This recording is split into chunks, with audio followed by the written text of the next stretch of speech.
बेटी किसके घर में पैदा होती है। गरुड़ पुराण श्रीमद्भागवत गीता सार श्री कृष्ण।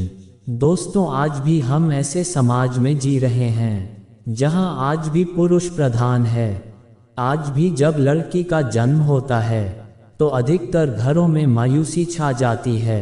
और मित्रों, यह और कुछ नहीं बल्कि हम मनुष्यों की अज्ञानता है।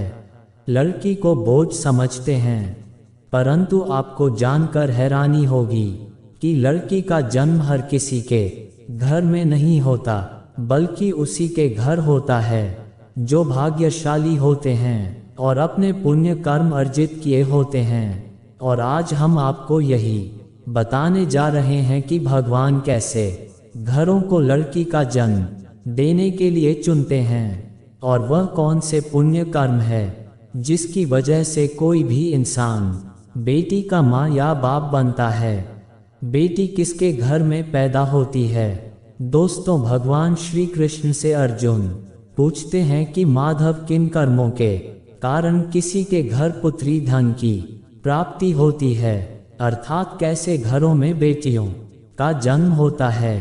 तब श्री कृष्ण जी अर्जुन से कहते हैं, हे पार्थ, अगर किसी के घर बैठे ही भाग्य अच्छे होते हैं तो बिटिया सौभाग्य से, और जो भी स्त्री या पुरुष अपने पूर्व जन्म में पुण्य कार्य वर्जित किए होते हैं उन्हें ही एक बेटी के माता पिता होने का सौभाग्य प्राप्त होता है। बेटियों को जन्म के लिए उन्हीं घरों को चुना जाता है जो बेटियों का भार सहन कर सके, क्योंकि तीनों लोगों में स्त्री अर्थात बेटियां ही ऐसी होती है जिसका भार हर कोई सहन नहीं कर सकता। वह बेटियां ही होती है जो इस सृष्टि को निरंतर चलाती है। माँ होने के लिए अपना सर्वस्व निछावर कर देते हैं। हे अर्जुन, जिस दिन इस सृष्टि में बेटियों का जन्म लेना रुक जाएगा उस दिन से धीरे धीरे इस सृष्टि का अंत हो जाएगा। मित्रों, भगवान श्री कृष्ण के इन बातों पर गौर किया जाए तो उनका कहा बिल्कुल सही है, क्योंकि बेटियां अगर नहीं होंगी तो किसी का भी वंश आगे नहीं बढ़ सकता।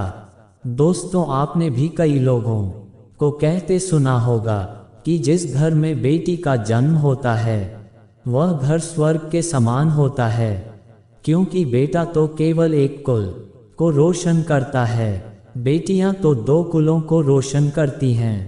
माता पिता के घर वह बेटी के रूप में अपने उत्तरदायित्व का निर्वहन करती है, तो ससुराल आकर एक बहू के रूप में सारे कर्तव्यों का पालन करती है।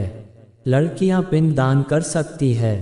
दोस्तों, आजकल आप सुनते ही हो, बेटियां के परिवार में किसी के मर जाने पर उसका पिंडदान नहीं कर सकती है, लेकिन ये बिल्कुल भी सही नहीं है, क्योंकि रामायण में बताया गया है कि प्रभु श्री राम के पिता राजा दशरथ की मृत्यु हो गई तो माता सीता अर्थात राजा दशरथ की बहू ने भी उनका पिंडदान किया था, जिससे उन्हें जन्म मरण के चक्र से मुक्ति मिल गई थी।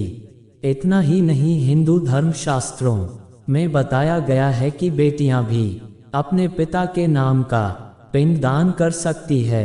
वहीं अगर ससुराल पक्ष में कोई पुरुष नहीं है तो इस स्थिति में बहू भी पिंडदान कर सकती हैं। इसलिए मित्रों, वह लोग बहुत किस्मत वाले होते हैं जिनके घर में बेटी जन्म लेती है। वही वह प्रबल किस्मत के होते हैं जिनके घर एक से ज़्यादा बेटियां होती हैं। शायद यही कारण है कि बेटियों को लक्ष्मी कहा गया है।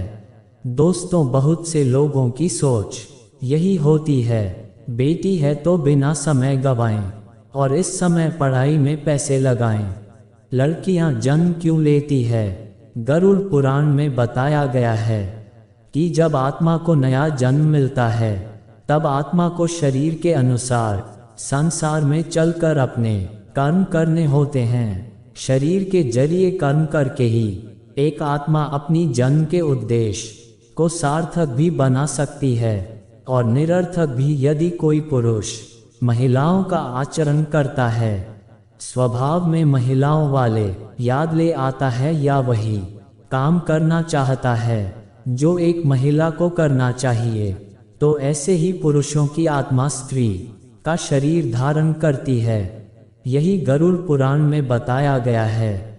यदि कोई व्यक्ति मृत्यु के अंतिम चरण में किसी स्त्री को याद करते हुए प्राण त्याग करता है, तो वह अगले जन्म स्त्री के रूप में जन्म लेता है। वही अंतिम चरण में भगवान का नाम लेता है, तो उसे मोक्ष की प्राप्ति होती है।